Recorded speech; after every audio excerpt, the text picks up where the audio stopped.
There are people who move through the world with a quiet kind of distance, not coldness, not indifference, just a soft retreat, the kind that feels more like self-protection than avoidance. They know how to sit with others, how to smile, how to speak gently and exist politely in shared spaces. But when the noise grows loud, when expectations tighten around them, or when emotions rise too quickly, something inside begins to close, like a door they learned to shut long ago. Their solitude is not loneliness, it is shelter, a sanctuary built from moments when the world pressed too hard, a place where they can breathe without performing, think without interruption, feel without fear. This is the story of people who seek refuge in solitude, not because they dislike company, but because solitude is the only space where their heart feels safe enough to rest. The quiet right there is always a moment when the retreat begins. It is subtle, gentle, almost invisible to everyone except the one experiencing it. A conversation becomes too heavy,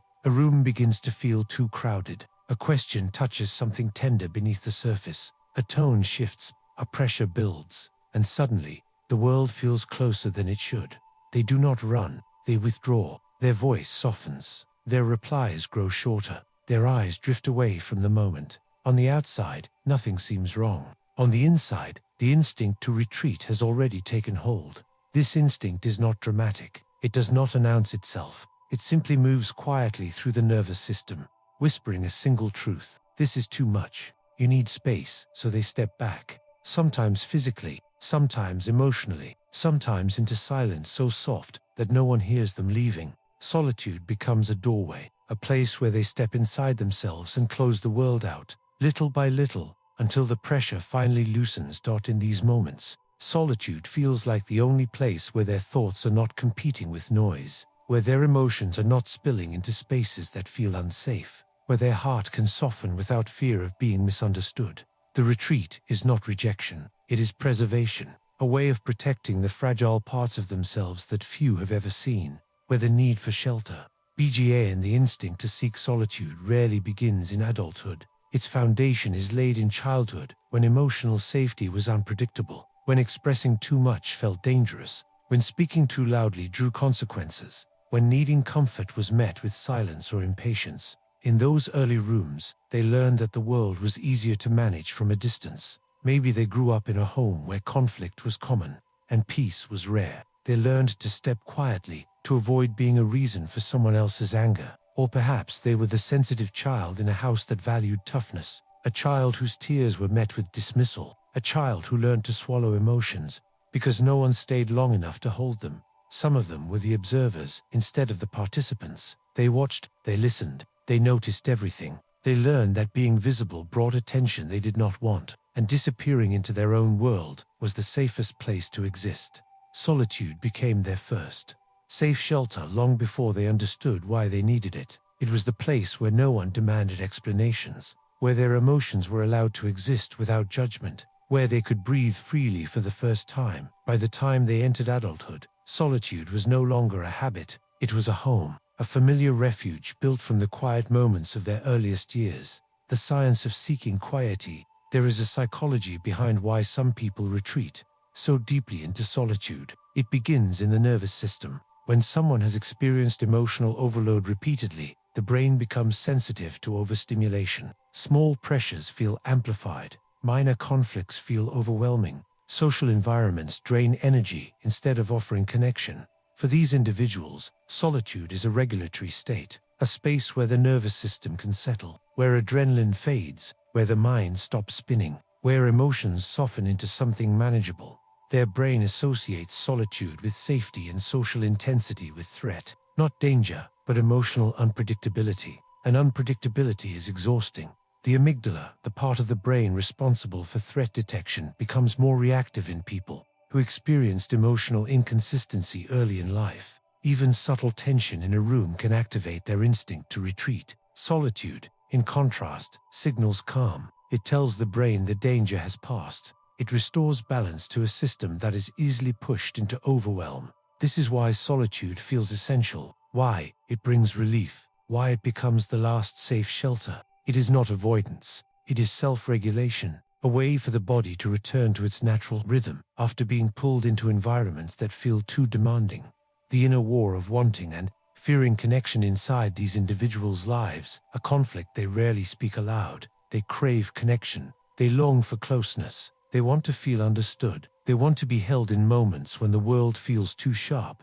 But they also fear the weight of intimacy. They fear being overwhelmed by expectations. They fear disappointing the people they love. They fear being misunderstood in ways that hurt more deeply than silence ever could. So they live in a space between, a space where they want to be close but cannot stay close for too long. A space where love feels warm but proximity feels dangerous. A space where solitude becomes both a comfort and a cage. They leave not because they do not care, but because caring too deeply without enough space feels suffocating. They disappear not because connection is unwanted, but because connection is heavy. They step back not because they lack emotion, but because they feel everything with a depth that demands more room than others realize. This inner war creates exhaustion, the kind that comes from constantly choosing between longing and self-preservation, between wanting to stay and needing to retreat, between the desire for closeness and the instinct for distance. The moment solitude becomes a bouardia,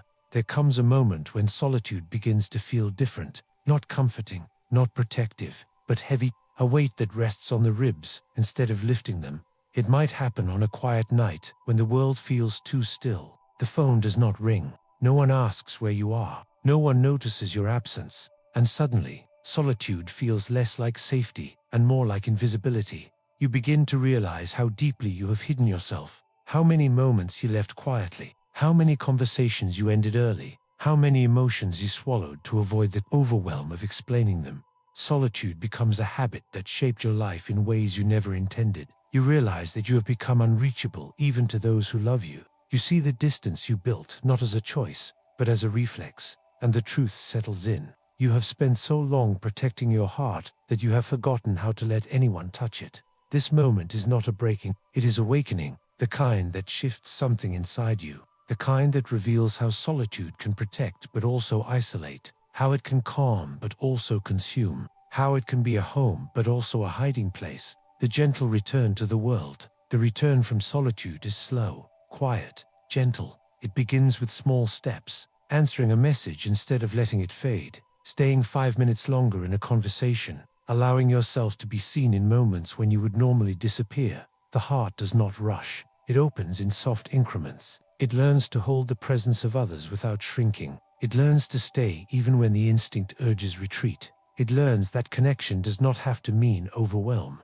You begin to notice the people who do not push when you step back, the ones who speak softly, the ones who respect your quiet, the ones who offer presence without demanding pieces of you. Slowly, these people become a new kind of shelter, not a replacement for solitude, but a companion to it. You learn that safety can exist outside your own walls, that connection can be gentle enough to hold you, that letting someone in does not require losing yourself. The return is tender, but it is real.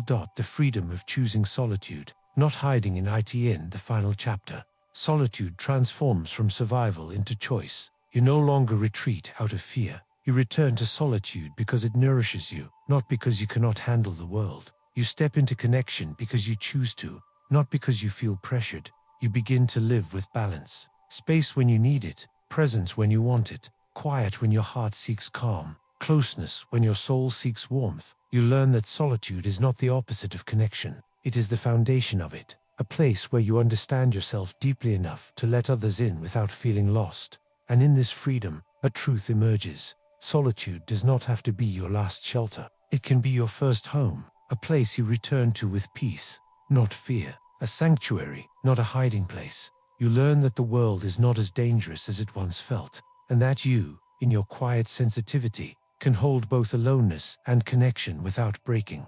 You step into a life where solitude is no longer a shield. It is simply space, space where your heart can breathe, soften, and exist without apology.